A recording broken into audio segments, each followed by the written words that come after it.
Ready to unwrap a surprise from Consumer Cellular? Experience the gift of freedom with no contract, no hidden fees, and always free activation. Here comes the holiday surprise. From now till December 31st, new customers can enjoy their second month for free. To get this holiday offer, visit consumercellular.com or call 1-888-FREEDOM and use promo code PODCAST. Act before December 31st to get your second month on us. Use promo code PODCAST. The kettle's boiled, Vic. Great. Perfect timing. Just a dash of milk for me, please, mate. Here you go. Shall we get started then?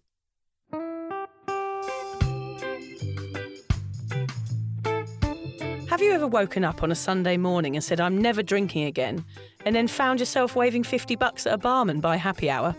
Are you wondering why everyone else can stop at 1 while you head to a dodgy after-party with a weird bloke called Disco Dave? If so, it might be time to take a deeper look at your relationship with your reliable social crutch, alcohol. On each episode, we'll investigate our own dysfunctional dealings with booze and find out if it's possible to stop this deeply ingrained habit before things get too messy. Yep, we're going to open up a shame shed of humiliating drinking stories to help you understand why waking up from a booze coma each weekend with a kebab sticking out of your top pocket might actually be negatively impacting your health.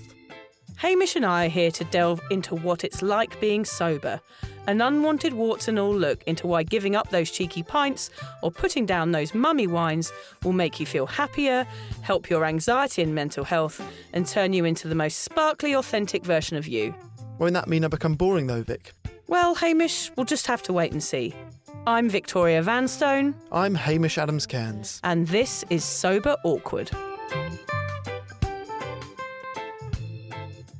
Hamish, can you not do one of your horrible Merry Christmases? No, I don't think I will. You know what? It's Christmas. It's not something that I've ever done except on Christmas episodes of this podcast. Yeah, I don't like it. I don't wake up on Christmas Day and go, it's Christmas! Oh, it's just a really horrible noise. It's really shrill and weird. Please don't do it. Okay, even though I'm happy to be here and it's Christmas Eve and we're having a lovely time, I don't like the way that you deal with Christmas. That's fine. Can I instead go, I don't know any of the words, but I do like the I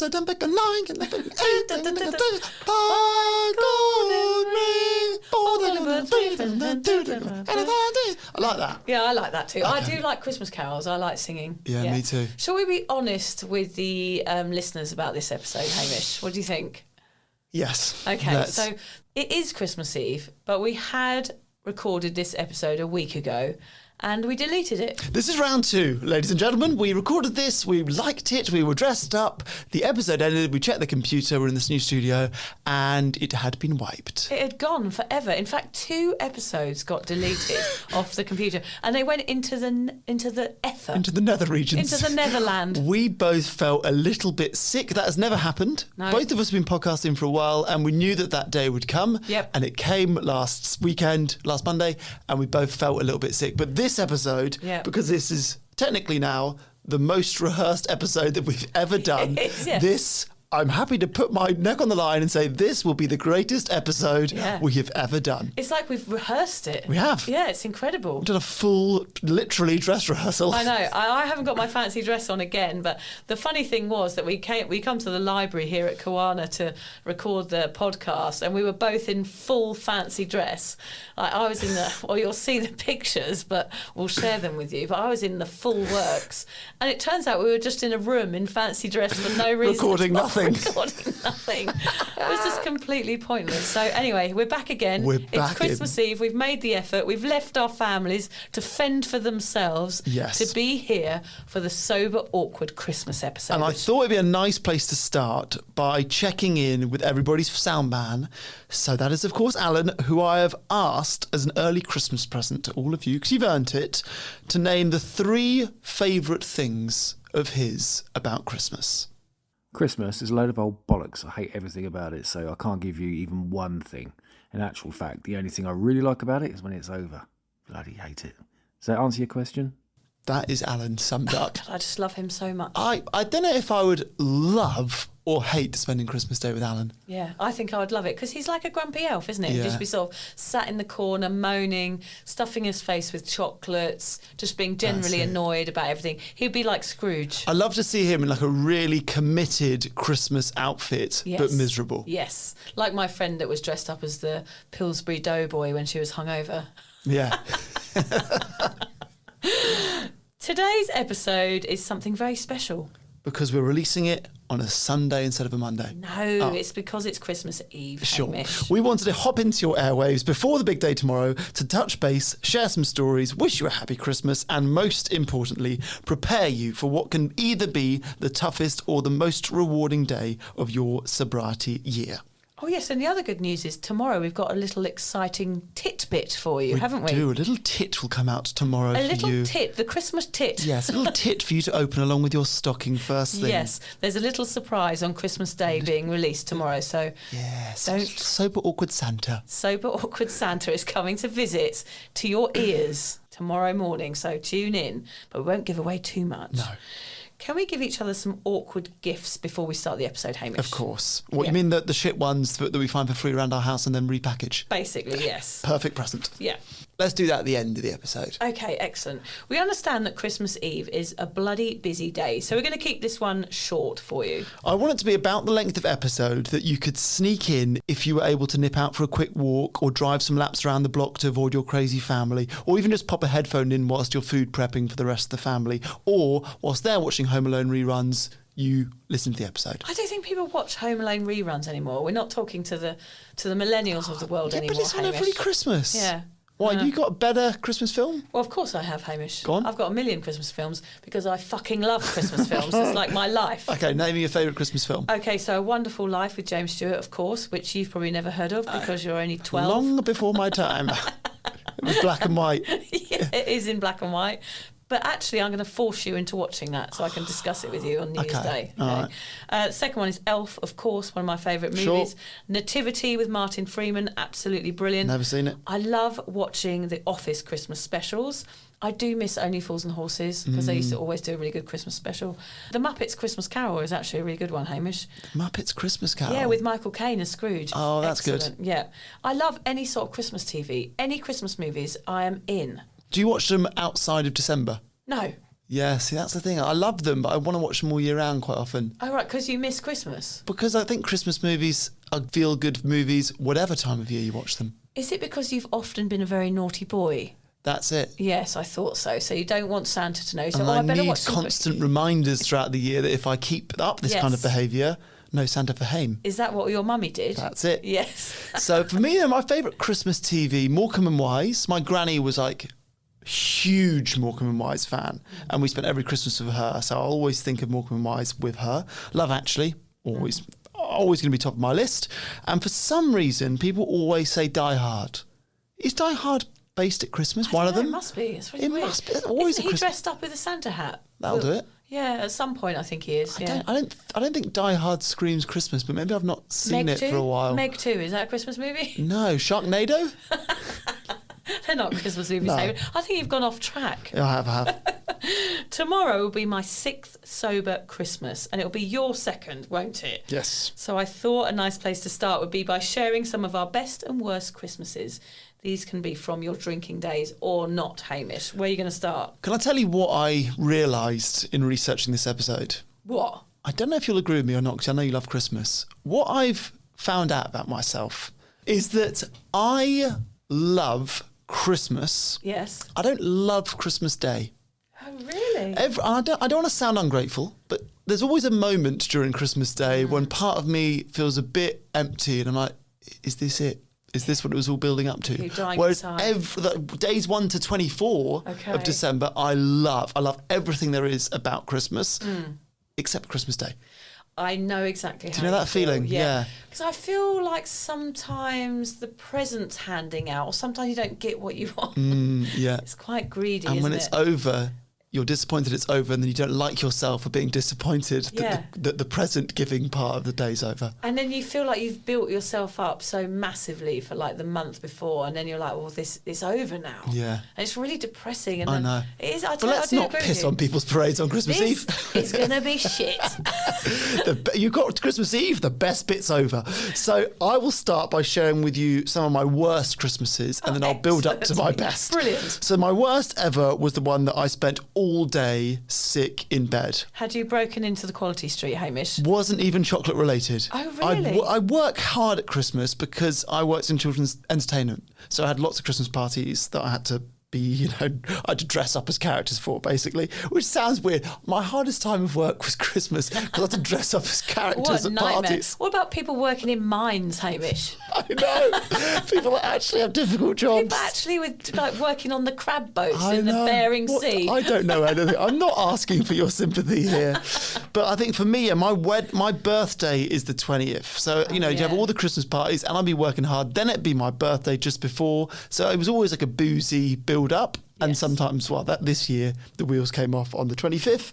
My first Christmas in Australia, I am ashamed to say, was one of my worst. Liz was like really pressured. She's like, it's got to be good. It's Haim's first one away from his family. It's his first one with our family. It's got to be perfect. We got to Liz's dad's house at lunchtime and there was no lunch. Oh, yes, I remember He that. did not serve any food. God, that's all I'm looking forward to on Christmas Day is a nice, like, a nutty stuffing. I didn't mean to be rude, actually. I didn't mean that to be rude. Is that what John gives you on Christmas Day?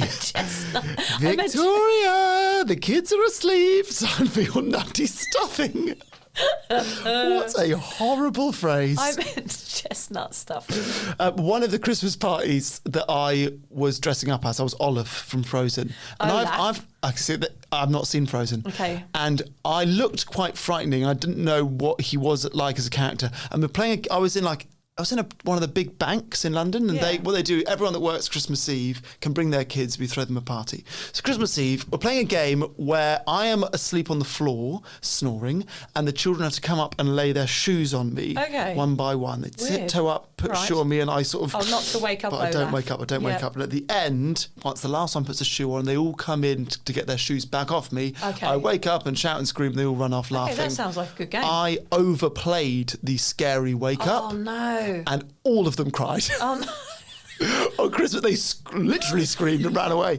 And I had to do exactly the same party for the afternoon. Yeah. So the afternoon, I played the happy wake up so hard. Woohoo! Good morning! So making every child at a Christmas party cry on Christmas Eve was one of my worst. That's funny. Some of my best, I got married on Christmas Day. So I kind of have to say that was my best. Christmas has become quite a significant part of my life, and I left England. Yours and Jesus.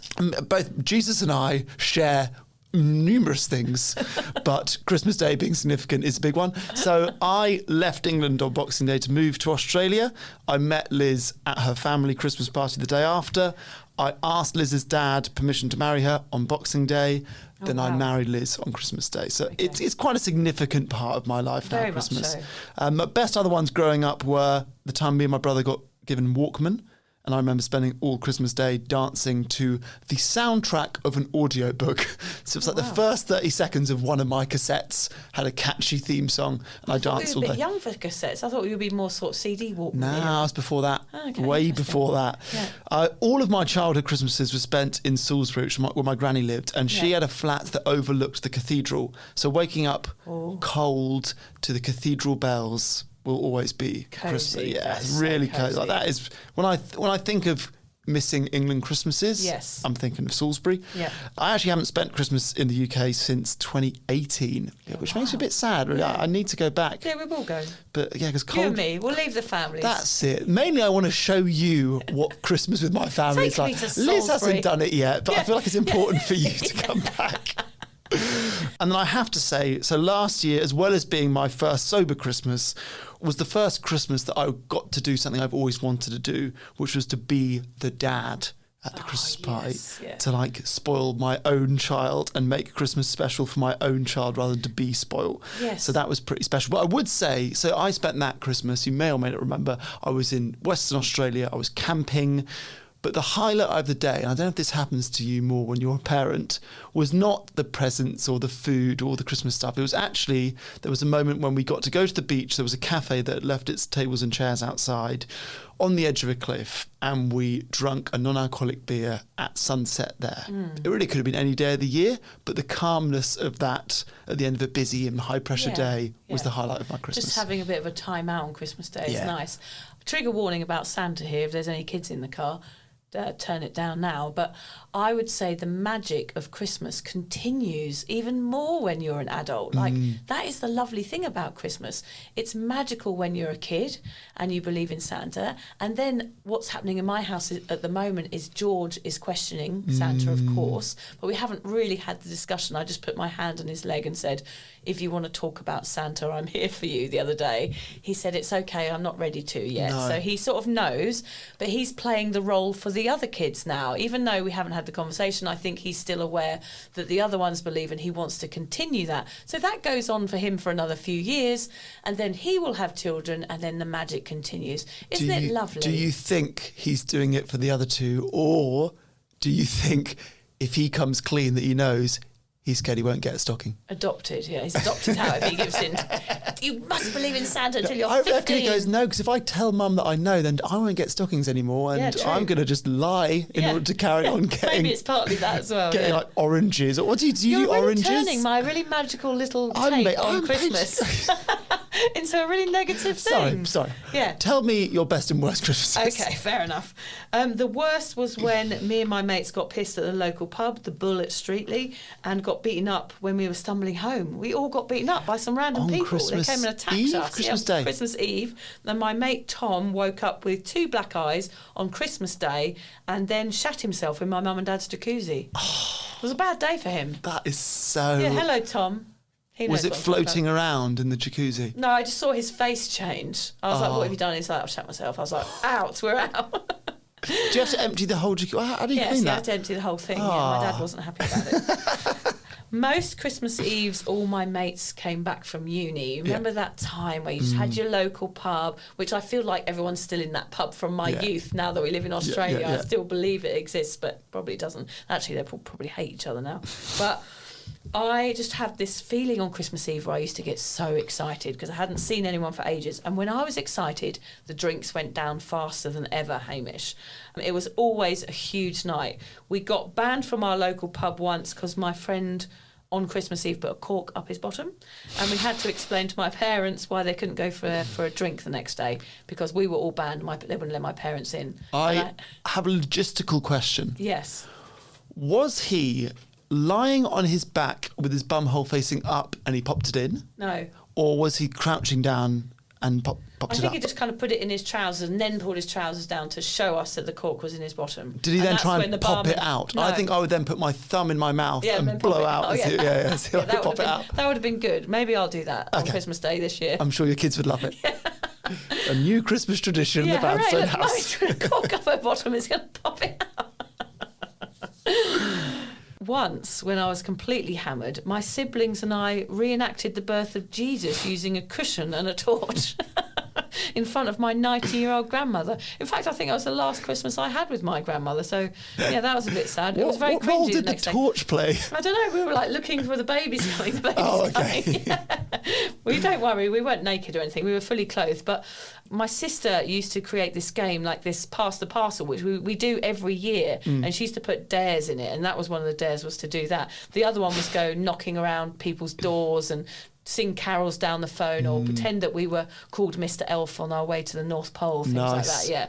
So we always play a dodgy Pass the Parcel on Christmas Day, which ends in all sorts of weird shenanigans. So it's Pass the Parcel just dares? Just dares. So you tear off a bit and there's a piece of paper in there with a dare on it? Yeah. Brilliant. Yeah, I just love dares, yeah. And they're always really full on dares. There's nothing.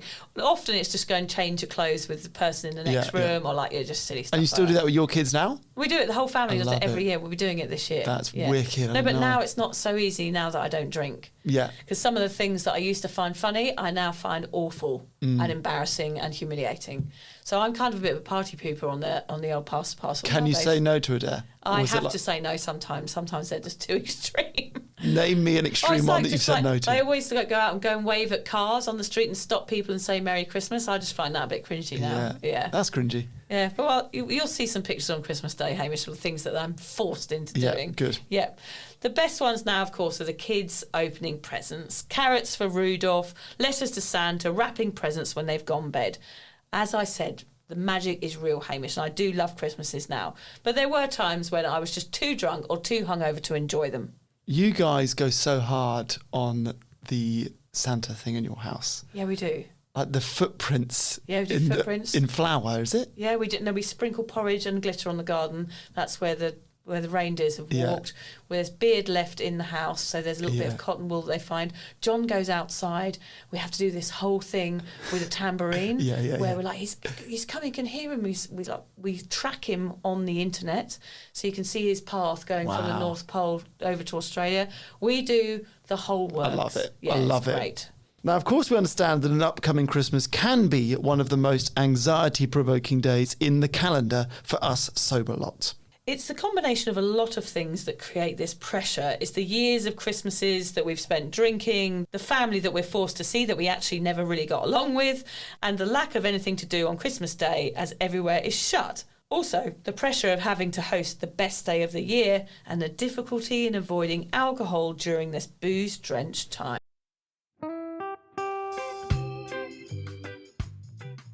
Christmas can be the best and worst time of year. For some, time with the family is a beautiful thing, whilst for others, it's a bloody nightmare. If the festivities have led to your drinking getting out of hand, you might want to get some help. But how do you get sober? This is something Hamish and I get asked all the time, and we're always happy to recommend that you work with Sarah Rusbatch. Sarah is a grey area drinking coach who has successfully helped thousands of women free themselves from alcohol. We believe that the success of Sarah's course lies in the fact that she focuses on community connection, education and mindset. So many of the women make lifelong friends in these challenges and connect with a tribe who support and cheer for them along the way. January is always Sarah's biggest and best challenge. Wherever you are on this sober journey, this course caters to you all. Plus, as a Sober Awkward listener, you can make the most of a huge $159 discount. Just use the code AWKWARD, that's in capitals, AWKWARD, at sarahrusbatch.com to grab your place. The challenge starts on the 8th of January and you can sign up anytime using this code before the 5th. If you want to change your relationship with alcohol, head to sarahrusbatch.com.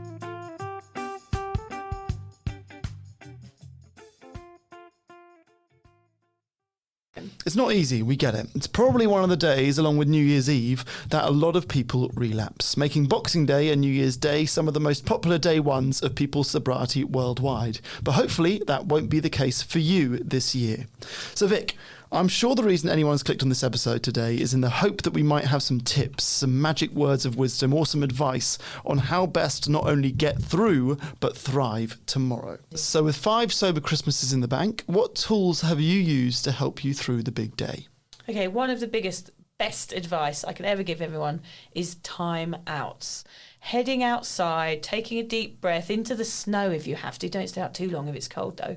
Onto the deck, into the sunshine, whatever it is, just go somewhere and take a deep breath and take a moment to yourself to remember why you're not drinking, why you started this, and all the benefits of sobriety. Because it is going to be hard, especially when there's people boozing around you. People getting wasted when you're not is really, really a difficult situation. So just take a time out, go and put the kettle on, make a cup of tea, sit outside for a moment and reassess. I think that's a really good idea. And then come back in, you'll probably feel a bit better. The second one is to leave before it gets too messy. If you have kids, they're always going to be a good excuse to get out of there, so go. If it's time. People dribbling on you and telling you the same story over again is when the time is to go. Mocktail bar, I did that last year, didn't I, Haim? Toys that the whole family can play with. That sounds weird, but we mean like Guess Who and Trivial Pursuit, those sort of things. Keep everyone distracted from boozing for as long as possible. Pretend naps. Yeah, unpack that. Just lie on the couch and just have your mouth open with a bit of dribble coming out and ignore everyone. Lovely. Yeah. How long can you do a pretend nap for on Christmas Day? At least an hour, I reckon. Really? Yeah. Okay. Yeah. A sober Christmas for me is about making new traditions. Swapping sparkling wine for fizzy apple, a walk or ocean swim instead of a drinking game, a chat instead of an argument, a bliss ball instead of a boozy mince pie. Do you see what I mean? I'm swapping out the bad, putting in the good there, Hamish. What about you? I've got 2 very simple and effective tips. So the first one is to keep busy. The way I recommend to do this is to put your hand up to be the chef. Now, I know that today is Christmas Eve, so you might be a bit late to do the brunt of the cooking, but do get yourself in the kitchen tomorrow and help with all the little jobs if you can. When alcohol's off the menu, the food becomes far more important. So do some research, cook something new. You'll enjoy spoiling your friends and family, experimenting with a recipe, and it will fill the day, which can feel so long. This year, I am cooking a Jamie Oliver baked ham. Jamie Oliver. I actually thought it was a Jamie Oliver. I found out yesterday it's in fact Gordon Ramsay, but I'll be doing it, so we can just call it Jamie Oliver. I'm actually going to do a practice run. Actually, maybe I'll get you... Oh, yeah, you could do it today. You could practice it and then do it again. Yeah. In a year? Yeah. You've got to cook 1 ham a year. Yeah, but what if I mess it up? You won't mess it up. How can you mess it up? You can taste what I mess up today, and then tomorrow I'll do the really good one. Nice raw ham, lovely. If it's not going to be cooking, then make yourself in charge of the music or the games or anything else. Just fill that day as best you can. Secondly, my tip would be to get out the house. Whether you're listening to this in the Aussie summer or in the midst of the English or American winters, try and spend some time outside. My experience of Christmas, and I'm sure that I'm not alone in this, is a lot of people sitting in the living room, playing games and drinking until it's time to eat, then doing the same until it's time to sleep. It's boring, and drinking seems like an easy way to make it less so. So get out. If you can get out by yourself for a walk or a run, can you imagine? Then great. Particularly good if it's in the morning before everyone else is up and you can feel as if you've started the day on the right foot with something healthy and positive. But even if it is late in the day with all the family, then that's awesome too. Us being in the southern hemisphere, we'll probably try and go out for a swim. But even just going for a walk or meeting some strangers in a park on a day when everyone is friendly or kicking a ball can be a great way of getting out and doing something that has got nothing to do with booze. Meeting some strangers in a park? Yeah, it's the only day when people in the park are friendly. I thought you meant like meeting some strangers in the park. Sounds like not you're drug doing dealers. A drug deal. No, yeah. But I mean, when you go for a walk on Christmas Day, everyone's like, "Hello, oh, you had a nice day." And people are friendly, chatty. Yeah. I think that's a nice vibe. Last year, Hamish, I actually went zip-lining on Christmas Day. I went to Thailand. Lucky, I went and had my little trip to Thailand last year, which was amazing. And that was a brilliant way to spend a sober Christmas. Actually, why were they open on Christmas Day? Everything was open, yeah, because they don't celebrate Christmas over there. That's good. So I got away from drinkers actually last year, and it was one of the most enjoyable Christmases for me. So if you can get away on a holiday, I mean, if it's your first year of sobriety and you can manage to get away, then I would highly recommend that. But don't go to a resort with free bars. Go somewhere where maybe they don't drink as much, and actually not having to buy all the presents for the kids. I mean, I think John got a penis soap for Christmas. Great. I got a claw, like a horrible claw bottle opener thing. I think George got some of those kangaroo bollock bottle opener. Nice. I don't know why I gave him a bottle opener. That is sending them wrong message. I think it was the only thing on the market. Nelly got a bottle of wine. Yeah. Fred got a little bottle of absinthe to go over to his Fred 18th. got a crack pipe. You know, just the usual Christmas If gifts. anyone is listening to this on Christmas Eve and you say go on holiday and they book a holiday now and say screw you to my family, I won't see you tomorrow, I'd love to hear the story. Email it to us. Yeah, so why have you gone away on the Sober Awkward podcast? So it was a good idea to go on holiday and leave my family Just for a week. lastminute.com. I'm going to Thailand. I'm going zip lining. Don't buy crack pipes and wine for your children is one thing. Don't go on holiday and leave your family on your own. In fact, don't listen to any of our advice because we are not nice little elves. We're salt. naughty elves. Pinch of salt should be our podcast. Don't do anything we take too seriously. We're more like trolls than elves, aren't we? Those tips may seem to have worked for us over the years, but it's actually up to you to figure out what works best for you. Some of the others that we hear about are gratitude for what you have. Try and give something back. Volunteer for a charity. No, do that. I am actually going to try and do that as a family tradition in my family. Yes, you should do that. Before we open a present, we're going to go out and do something charitable. Yes. Good idea. I used to deliver Meals on Wheels on Christmas Day. Did you do that? Yes, Yeah, I that's did. what I want to do. And it was actually really sad to see all the isolated people where I lived. It was quite shocking and confronting, actually. So go and do something So you like that. stopped doing it. Screw them. I stopped doing it, yeah. I tried, but God, it was a bit of a downer. Yeah, it's a bit of a talent, yeah, seeing all those isolated people. God, we're not giving good impressions of ourselves in this episode today, are we? Alcohol-free drinks. That is something, if it doesn't trigger you, that is a good idea. You can make the mocktail bar like I did last year. And actually, I didn't use alcohol-free drinks. I actually just used fizzy water and mint and lemon and all of those other things so that we could make like a tropical mocktail. It was really fun, and the kids got involved in that as well. Although my parents did sit with their arms folded during that one, like, where's the vodka? I reckon they had hip flasks and were spiking it. Yeah, probably. So as we said, create a new Christmas tradition that has nothing to do with alcohol. That's always fun. And play the tape forward is one we always come back to. But we did think we would ask the cuppa community for their best tips, because ours are only going to resonate with some of you. So the cuppa community have come up with some real gems. So we'll just rattle through these. Marley's, she said, share your sober plans with your family and friends and get supported. Man Stubbs, she sort of created, it's kind of like a sober person's drinking game. Okay, yeah. This is really fun. So make a mental or real tick list of the things that you can predict will happen once everyone has started drinking, and get a kick out of ticking them off as they happen, and the fact that you're not involved in any of that shit. There's a board game in this, Hamish. There is, a sober, awkward board game for Christmas Day. I think we need to make it. That would be great. Yes, that is a brilliant distraction. Yeah. Actually, we might take this out of the podcast. So family We've TM'd arguments, something being knocked over and broken, someone being very honest about receiving a shit present. Be like, I never fucking wanted that. Yeah. So what else? What else happens on Christmas Somebody's Day? saying that they really enjoy the bubble and squeak, even though they have hated everything about it. Someone passing out on the sofa for a real nap, not a fake nap. Somebody dribbling on their Christmas jumper. Yeah. Oh, there's a lot to tick off. Yes, we're going to Be creative. That's your game. Yeah. Carly H said, I'll carry on as normal, topping my guest glasses up and enjoy an AF Prosecco, which I'll drink with pride, because I'm the one that doesn't do drinking shit anymore. And I'll do it safe in the knowledge that if it does get hard at any point, I've got amazing people to set me back on track. Is she talking about us? Yeah. Hamish? I hope so. Let's assume it's us. Let's assume it's us. Anita said AF drinks all the way and leave once others get sloppy. Danny says, what I realise now that is I actually love Christmas. What I didn't like before was the obligatory booze and everything that went with it, and the many hangovers, especially the build-up to Christmas. And Danny, from both of us, we hope you a healthy Christmas this year. She's had COVID the last 2 Christmases in a row. Oh, that's tough. Danny, I hope you're much better this Christmas. Brian Jones's answer might be my favourite because he's got a list of 6 ways that you can get through a sober Christmas. Great. So, strategise. Talk through what you expect of the evening and potential dangers. 2, what to put in your glass at the dinner table. They took non-alcoholic wine. He says he doesn't particularly like non-alcoholic wine, but he found that it's enjoyable, looks like wine, and kind of tastes similar, so you can get away with it. Trigger warning if you don't have that if you're a big alcoholic. 3, to tell people or not to. He said they just didn't make a big deal out of it. Everyone knew, but I think we didn't announce it. 4, they said take non-alcoholic beers and other beverages which help them blend in. Similar to point 2.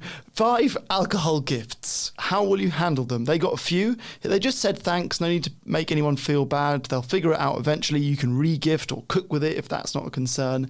He said, I can keep all kinds of booze around and have no interest, but chocolate, no way. Fair enough. And finally, he says, make it a shorter night. No need to make things harder by staying to the bitter end. That's when the silly shit happens. Yes, so true. Helen says, I love watching everyone fall asleep after dinner induced with food and alcohol. If you don't drink alcohol, you feel just a bit tired and full. While everyone's asleep, I make myself a nice cuppa, smug that I won't be having hangovers today, tomorrow, or even the next day. And I love not having to worry about dry January because I'm already dry. Speaking of smug, Robin Miller. This might sound bad, but I love knowing I'm going to wake up the next day feeling great while everyone else has a hangover. Yeah, I want to wake up every morning and I'm going to be like doing weights in the garden. Look, everybody, you're all hungover. Look at me doing weights. Or meditating. Yeah, or meditating. Yeah, in Downward Dog. Yeah. Oh, morning. How are you all this morning? I've been here for hours. Oh, you look like you'd overdone it a little bit, didn't you, Margaret? Can you pass my smoothie? Yeah. Can you pass my kale sandwiches? Yeah. Don't knock over my chia seeds. I've got a toe in my dial. Could you help me out, please? Right, next. Holly says, I moved to London and found they have Christmas park run. Oh, a smug. A 5-kilometre free run at a local park made my husband come wearing a festive jumper. If you go to a 5k park run on Christmas Day in London, let us know. Sober hero. I bet that'd be a good atmosphere. Yeah, that'd be good. And finally, Richard C. said, I'm going to tamper with the Christmas crackers, so instead of them containing jokes, they'll actually contain facts about the harmful effects of alcohol. I love it, Richard. Oh, I love that one. I think I'm going to do that too. Imagine how much everyone would hate us Your if we did that. parents would hate that. I'm going to do it. Why are you ruining Christmas? One of the things that I would say to all of you is that if you wake up on Boxing Day having not drunk a drop of alcohol, then you've just gotten through possibly the toughest day of the year. And if you can do that, then you can do any day. Your first sober Christmas is like a badge of honour, and it will build your confidence and strength in your sobriety like nothing else. We hope that you will get to the stage when your mindset is not about surviving Christmas, but actively looking forward to it. It might take some time, but we all know what Christmas is really about. It's about family, it's about making memories, and it's about reaching out to those who might be alone or without loved ones for Christmas Day. Or if you don't believe in Christmas, then it's all a load of old bollocks and you can just enjoy not being at work. Yeah, 100%. Shall we swap gifts then, Hamish? Here we go. Where's mine? Here we are. There you go. You can open mine first if you like. Excellent. Thank you very much.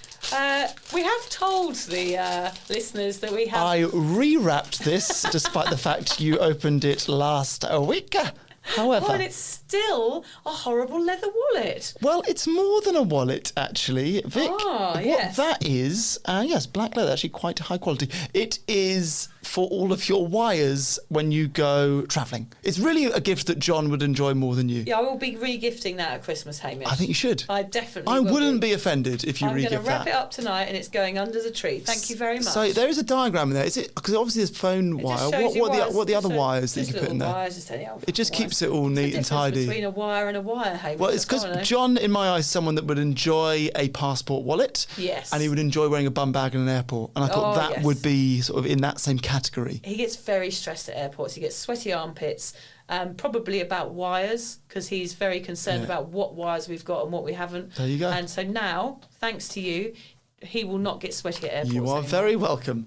Now, mine is coming in a beautiful miniature stocking. So... Oh yeah, I've wrapped it up really difficult. And then you've wrapped it in a piece of A4 paper. Yes. Did I tell you about my friend's mum who used to wrap all the Christmas presents in kitchen foil? Oh, really? So then, well, you don't need any sellotape.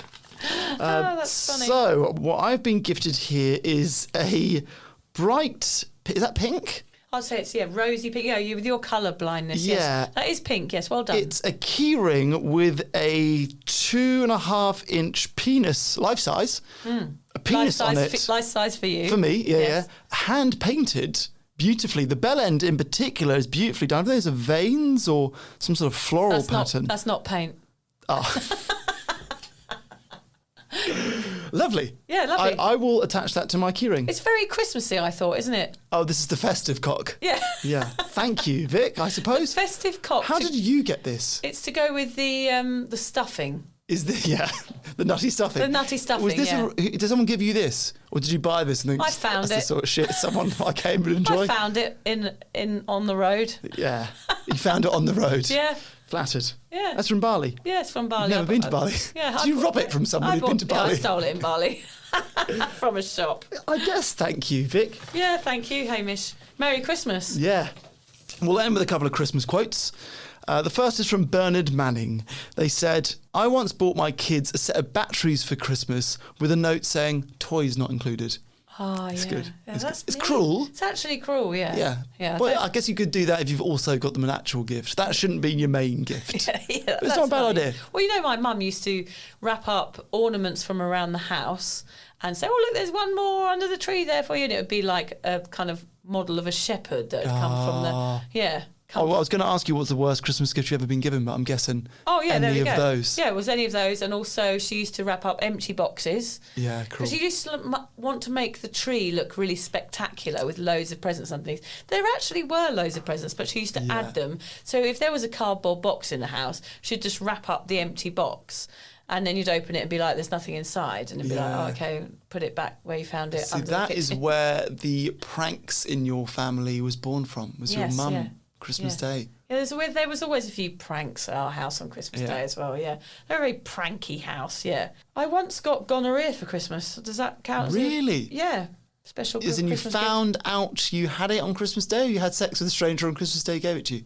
Had sex with a stranger on Christmas Day, gave it to me. Did you? No, not really. So my best friend got a pull at a Christmas party once, and I'm thinking, you are next level. He got what? He got a pull. He kissed a girl on Christmas Day. What's wrong with that? Well, I don't know. Anyone was on the pull on Christmas Day. I was always on the pool. On Christmas Day? Yeah, Christmas Day, everyone's pissed. You've got were more usually chance, just with family. I don't know. I'll always. You're a weird child. That is the thing that earned him my respect. He's the godfather of my child. That was the moment. On the pool. It's Christmas Day. Perfect day for a pool. Oh dear. Julius Sharp.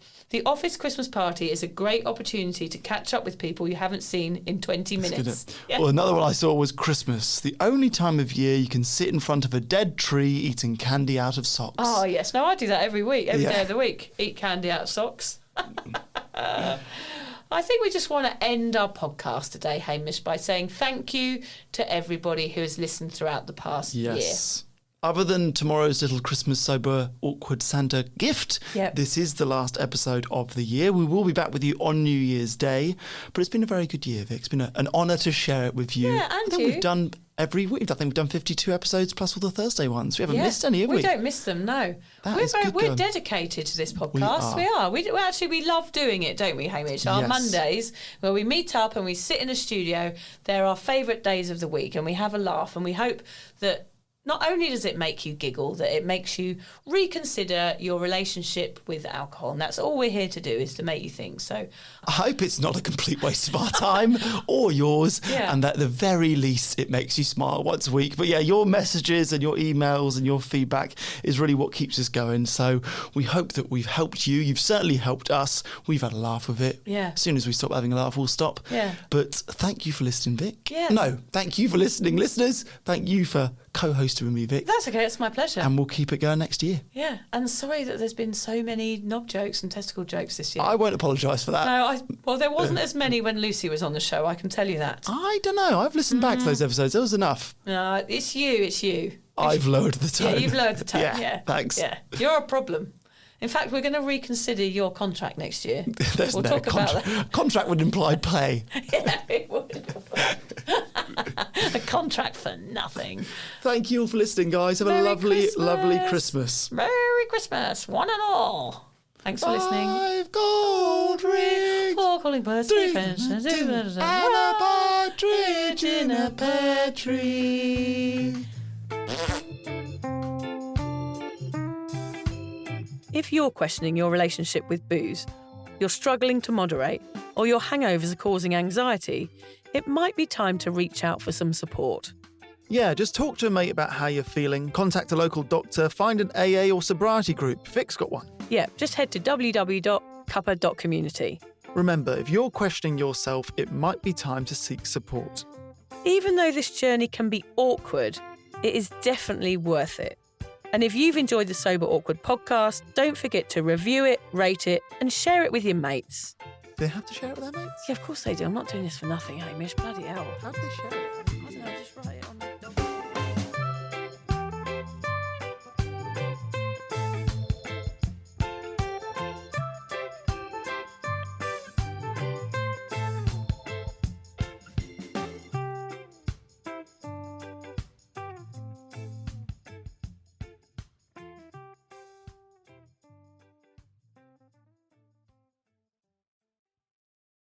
If you love this show, then you're going to love our podcast, Self-Care Club, hosted by me, Nicole Goodman. And me, Lauren Mishkon, 2 friends who rarely agree on anything. Every episode, we try a different self-care practice, live it to the letter for a week, and report back to you on the results. From mushroom tea, love languages, couch to 5K, how to say no, and many, many more, we bring a fun but brutally honest approach to wellness. Welcome to Self-Care Club. Search for Self-Care Club wherever you get your pods. Hi there. I wanted to tell you about a podcast that I think every single one of you will benefit from. It's called Therapy Works, and it's hosted by me, Julia Samuel. I'm a best-selling author and psychotherapist. I invite you into my therapy room where I speak to either a known or unknown guest. Topics range from the difficulties of divorce, a life-changing illness, to the struggles of motherhood. Search Therapy Works now, wherever you get your podcasts, and subscribe to make sure you never miss an episode.